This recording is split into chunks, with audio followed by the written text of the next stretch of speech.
Bom dia, mais uma manhã com Deus, priorizando a palavra de Deus. E nesta manhã do dia 20 de novembro, nós vamos meditar de Atos, do capítulo 24 ao capítulo 26. E que a paz do Senhor encha o teu coração nesta manhã. Ananias, Tértulo acusam Paulo perante Félix. Então, já estamos vendo aqui os últimos dias de Paulo relatados aqui no livro de Atos. Vimos a trajetória das viagens missionárias, né? De uma forma bem sucinta, relatando cada lugar que ele ia passando. E muitas das vezes ele passava novamente por ali para visitar os irmãos, então nós vimos isso. E agora ele volta para Jerusalém e há toda aquela discussão de que ele estava corrompendo o costume dos judeus, né? Mesmo ele fazendo a sua defesa, mesmo os irmãos ali em Jerusalém tentando dizer que não. Nós estamos vendo uma grande conspiração para se tirar a vida de Paulo. Como judeu que ele era também fariseu, assim ele declarou aqui, mas ele era cidadão romano, então havia todo um cuidado quanto ao devido processo legal de um cidadão romano. Então, 5 dias depois, desceu o sumo sacerdote Ananias com alguns anciões, com um certo orador chamado Tértulo, os quais apresentaram ao governador libelo contra Paulo. Então, aqui nós já estamos vendo um devido processo, né, legal sobre a vida de Paulo. Sendo este chamado, passou Tértulo a acusá-lo, dizendo: Excelentíssimo Félix, tendo nós, por teu intermédio, gozado da paz terene, e também o teu providente cuidado de terem feito notáveis reformas em benefício deste povo, sempre por toda parte isto reconhecemos com toda gratidão. Entretanto, para não se deter por longo tempo, rogo-te que, de conformidade com a tua clemência, nos atenda por este um pouco. Porque tendo nós verificado que este homem é uma peste, promove sedição entre os judeus, esparsos por todo o mundo, sendo ele principal agitador da seita do Nazareno, do qual também tentou profanar o templo. Nós o prendemos, com o intuito de julgá-lo e, segundo, fazer as nossas leis. Mas, sobrevindo o comandante Lícia, o arrebatou das nossas mãos com grande violência, ordenando que os seus acusadores viessem à tua presença. Tu mesmo, examinando, poderás tomar conhecimento de todas as coisas que nós o acusamos. Os judeus também concordam da acusação, afirmando que estas coisas eram assim. Paulo vai apresentar a sua defesa. Paulo, tendo-lhe o governador feito sinal que falasse, respondeu: sabendo que há muito de anos que és juiz desta nação, sinto-me à vontade para me defender, visto poderes verificar que não há mais de 12 dias desde que subi Jerusalém para adorar, e que não me acharam no templo discutindo com alguém, nem tampouco amotinando o povo, fosse nas sinagogas ou na cidade, e nem te podem provar as acusações que fazem contra a minha pessoa. Porém, confesse-te que, segundo o caminho que eles chamam de seita, assim eu sirvo ao Deus dos nossos pais, acreditando em todas as coisas que estejam de acordo com a lei e nos escritos do profeta, tendo esperança em Deus, como também estes, e tem de que haverá ressurreição tanto do justo como dos injustos. Por isso também me esforço por ter sempre consciência pura diante de Deus e dos homens. Depois de anos, vim trazer esmola à minha nação e fazer as minhas oferendas. E foi nessa prática que alguns judeus da Ásia me encontraram, já purificado no templo, sem ajuntamento e nem tumulto. os quais deviam comparecer diante de ti e acusar se tivesse alguma coisa contra mim.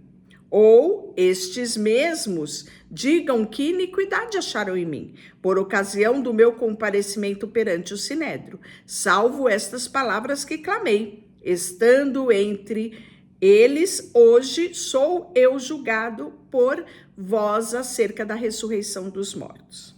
Então Félix, conhecendo mais acuradamente as coisas a respeito do caminho, adiou a causa, dizendo: quando desceu o comandante de Lícia, retornarei inteiro conhecimento do vosso caso. E mandou o centurião que conservasse Paulo detido, tratando com indulgência e não impedindo que os seus próprios o servissem. Passado alguns dias, vindo Félix com Drúxila, sua mulher, que era judia, mandou chamar Paulo e passou a ouvi-lo a respeito da fé em Cristo Jesus. Dissertando ele acerca da justiça, do domínio próprio, do juízo vindouro, ficou Félix amedrontado e disse: por agora podes retirar-te, e quando eu tiver vagar, chamar-te-ei, esperando também ao mesmo tempo que Paulo lhe desse dinheiro, pelo que, chamando mais frequentemente, conversava com ele. 2 anos mais tarde, isso mesmo que você ouviu, 2 anos mais tarde. Então, não vamos falar de justiça lenta, porque isso não é de agora. 2 anos mais tarde, Félix teve um sucessor, Pórcio Festo. Querendo Félix assegurar o apoio dos judeus, olha a política aqui, manteve Paulo enclausurado.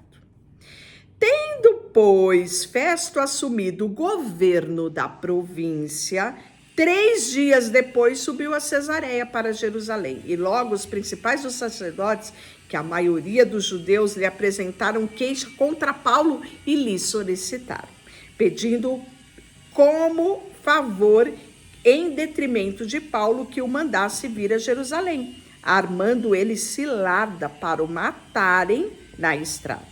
Festo, porém, respondeu achar-se Paulo detido em Cesareia e que ele mesmo muito em breve partiria para lá. Portanto, disse ele, aos que dentre vós estivesse habilitado, que desça comigo, e havendo contra este homem qualquer crime, acuse-no. E não demorando entre eles mais 8 ou a 10 dias, desceu para Cesareia e no dia seguinte, assentando-se no tribunal, ordenou que Paulo fosse trazido. Então, mais uma audiência aqui com Paulo. Vamos ver o que aconteceu. Comparecendo este, rodeando os judeus que havia descido de Jerusalém, trazendo muitas graves acusações contra ele, os quais, entretanto, não podiam provar, Paulo, porém, defendendo-se, proferiu as seguintes palavras: nenhum pecado cometi contra a lei dos judeus, nem contra o templo e nem contra César. Então Festo, querendo assegurar o apoio dos judeus, respondeu a Paulo: queres tu subir para Jerusalém e ali julgado por mim a respeito dessas coisas? Disse-lhe Paulo: estou perante o tribunal de César, onde convém seja eu julgado. Nenhum agravo pratiquei contra os judeus, como tu muito bem o sabes. Caso, pois, tenha praticado algum mal ou crime digno de morte, estou pronto para morrer. E pelo contrário, não são verdadeiras as coisas que me acusa, e ninguém, para lhe ser agradável, pode entregar-me a eles. Apelo para César. Então Festo, tendo falado com o conselho, respondeu: para César apelaste, para César irás. E passado alguns dias, o rei Agripa e Berenice chegaram a Cesareia a fim de saudar Festo. Como se demorasse ali alguns dias, Festo expôs ao rei o caso de Paulo, dizendo: Félix deixou aqui um preso de um certo homem, a respeito de quem os príncipes do sacerdote e os anciões dos judeus apresentaram queixa, estando eu em Jerusalém pedindo que o condenasse. A ele respondi que não é costume dos romanos condenar quem quer que seja, sem o acusado tenha presente os seus acusadores. possa este também se defender da acusação. De sorte que, chegando eles aqui, justos, sem nenhuma demora, no dia seguinte, assentados no tribunal, determinei que fosse trazido o homem, levantando-se os acusadores, nenhum delito, referiram-se do crime que suspeitavam. Traziam contra ele algumas questões referentes à sua própria religião, particularmente a certo morto chamado Jesus, que Paulo afirma estar vivo.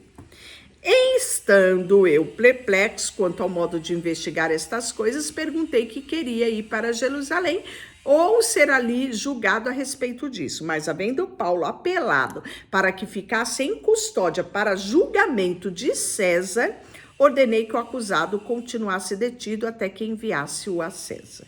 Então Agripa disse a Festo: eu também gostaria de ouvir esse homem. Amanhã respondeu ele: o ouvirás.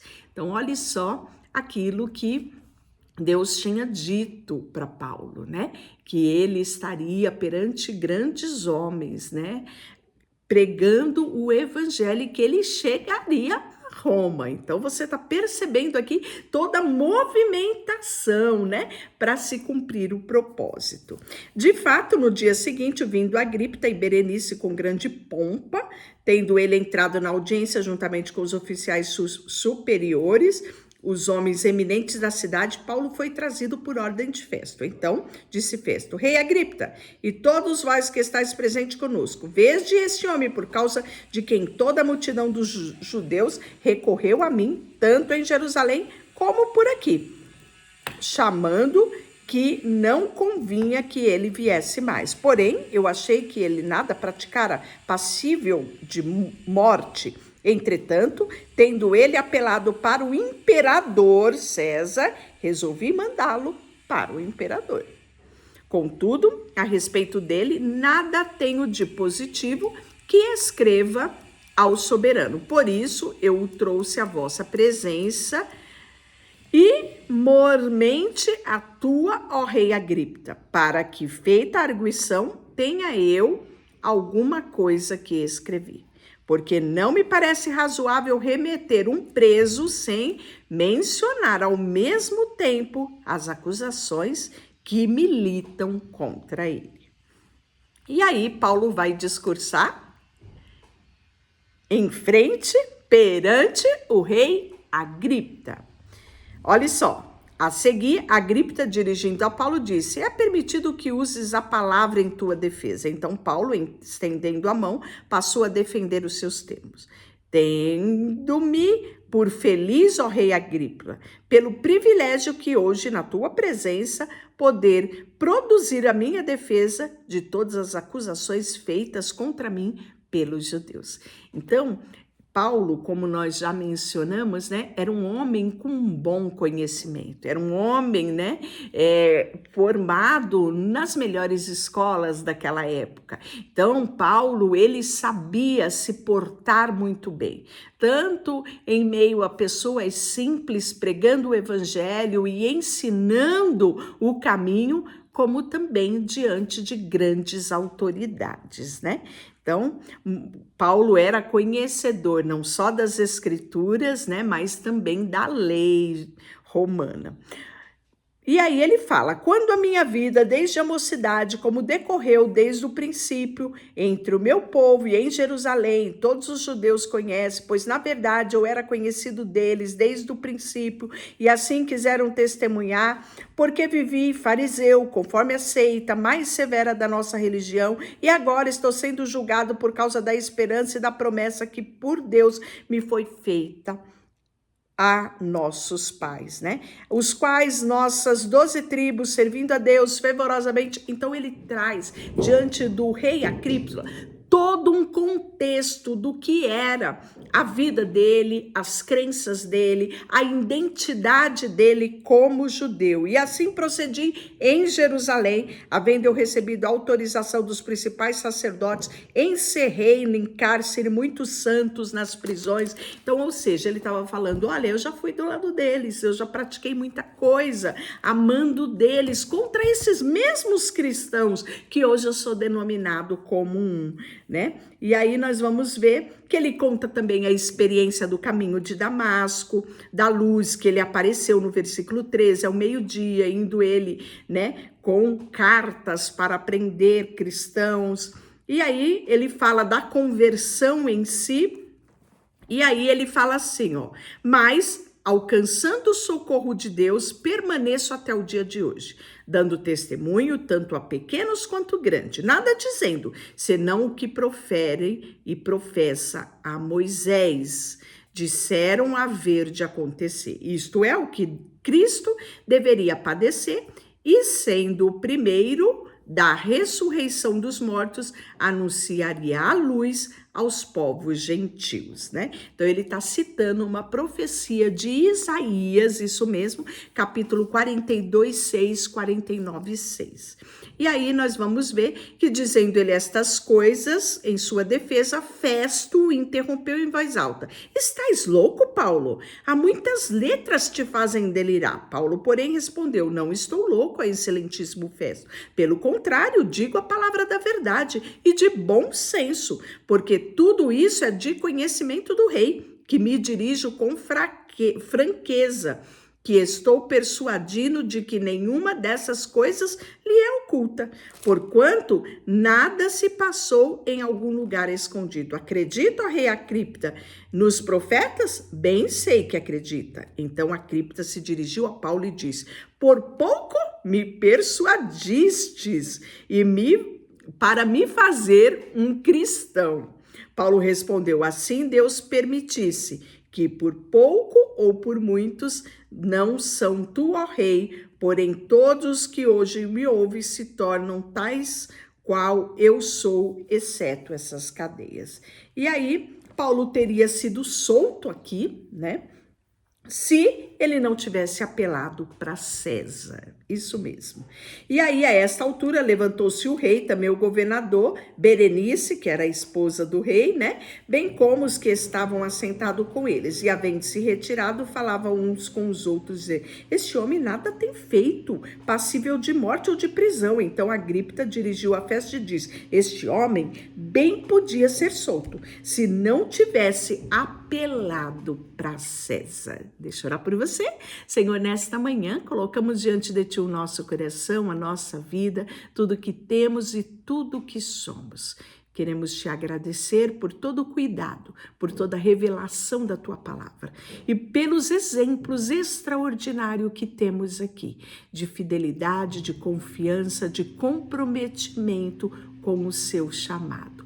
Colocamos diante de Ti tudo que temos e somos. Em nome de Jesus, amém. Deus te abençoe. Não esqueça, curta esse vídeo e compartilha com mais alguém. Já é inscrito? Se não for, não deixe de se inscrever.